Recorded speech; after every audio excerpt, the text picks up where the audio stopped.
murag Lakers gid mo champion ani karon pre ba. Gahay mo kailang team. Depende ba kay kusog mangyapon ko ang kwan kanang LA Clippers na sila kaway. Nay nag-miss call oh. Kinsa ni? Wala ko kailan oy, number mo ka mo kay pangalan. Ha? Nagtinawagay naman galing mo oh. Isa na ka oras inyong tinawagay. Tinawagay. Wala nang winom dumoy basig kliyente na. Agas man memorize na ako nang gapanawag diya. Kaparanoid makay ningi. Ha? Mao ba? Nag-text mo siya karon oh. Gusto ka basahon ako? Langga, dayon ta karon, nakauli na imong asawa?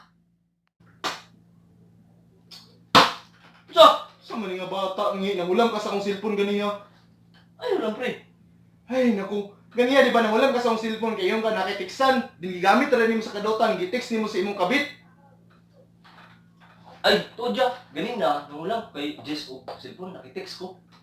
Tanawa ra madamay ta pagtarong si imong asawa part. Sorry pre, ilaw tron pre. Damay man ta ani nga kalaki ni nga magbinuang silang asawa, maamong pa ta. Ha? Si Butor diyan ka text? Basahon ako iyang last na text ha. Jess, dayon ta.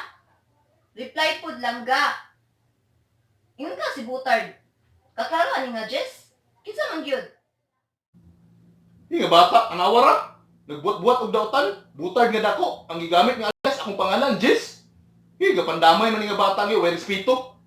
Sorry pre. Suri. Sorry ya. Sige kag suri-suri. Imo suri, matabang pa ni, nag-away na mi tungod sa binuhatan. Down pag amigoy. Pawa diri oy. Pawa na.